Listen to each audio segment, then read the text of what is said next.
Hello everybody, this is SpeakingDosa, coming all the way from SpeakingDosa.com.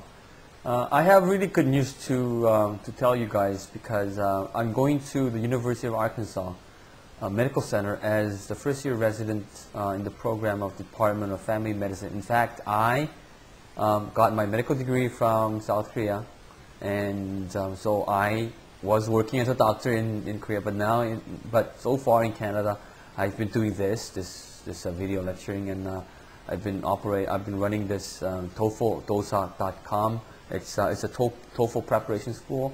But meanwhile, I was also preparing for the residence program in the United States medical system. So I got matched, and I'll be starting on July the 1st. So once it gets started, I'm not sure if I can update video lectures as often as I can now, as often as I'm doing now, even though I'm not updating very often, and some of you guys are complaining about it. I know all of that, and I also appreciate of the fact that you send me all those emails and make all very good comments on the lectures, and I encourage you to do so, continue to do so, because they really help me, and they also encourage me to make new videos.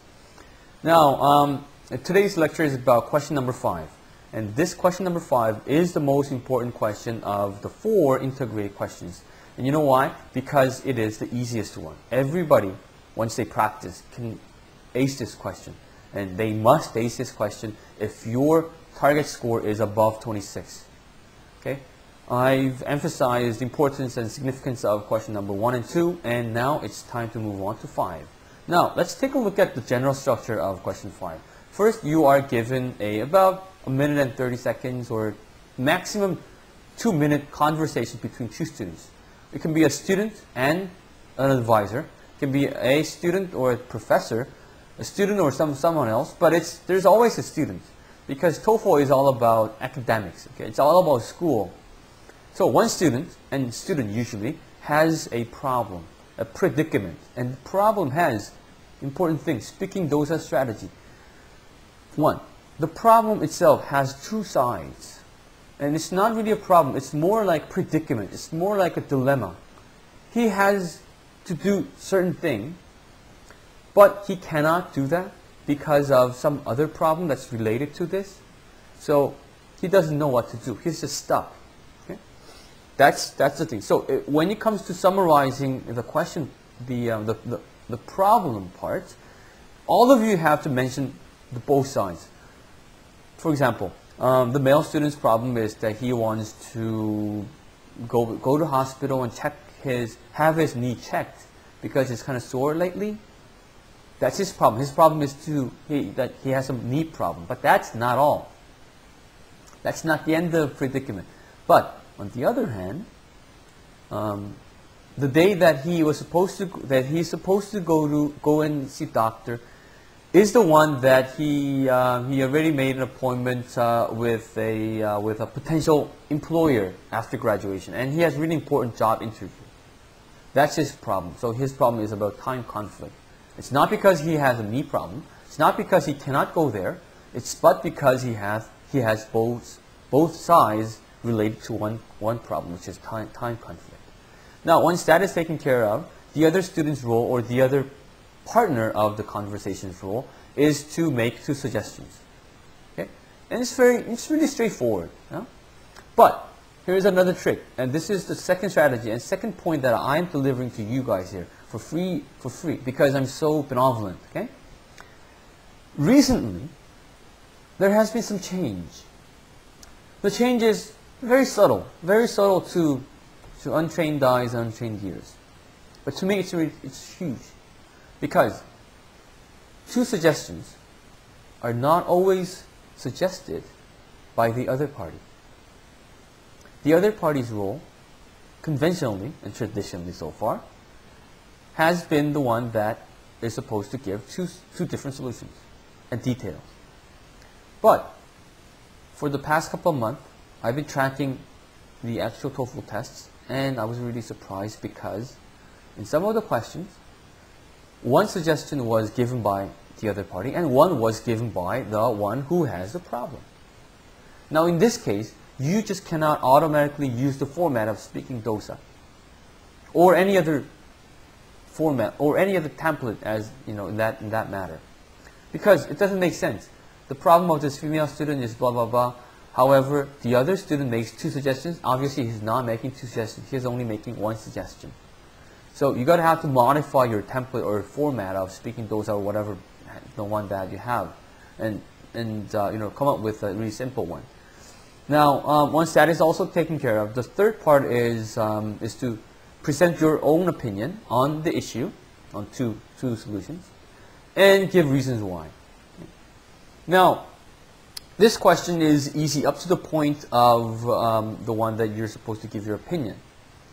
But once you face that, a lot of mid-level students, like mid-level being about 20 or 23, they have some difficulties, let alone the low levels. Okay?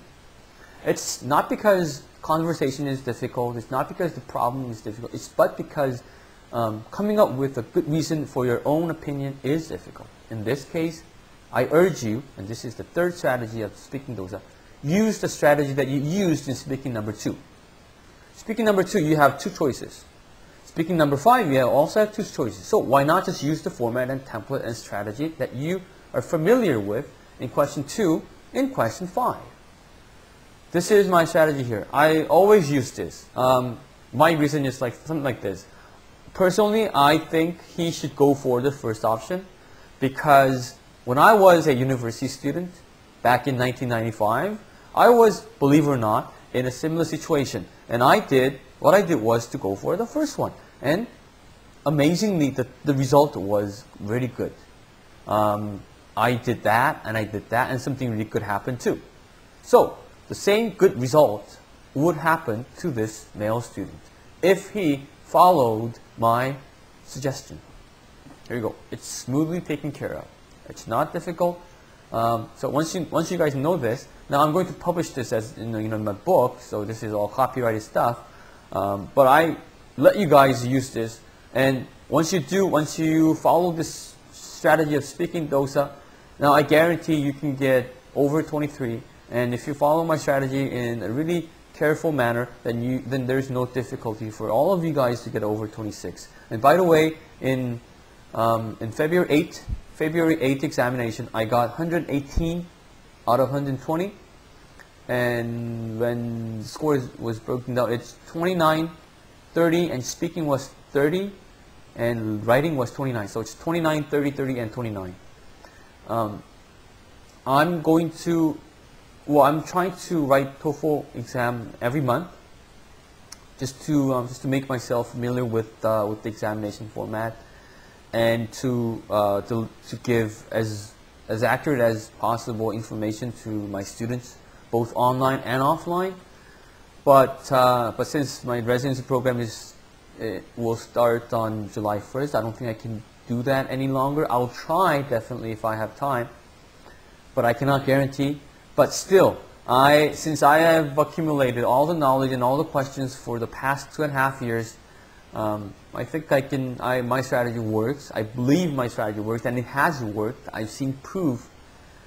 So it's now time for you guys to go out there and practice and practice and practice. Like Allen Iverson said, practice. Okay?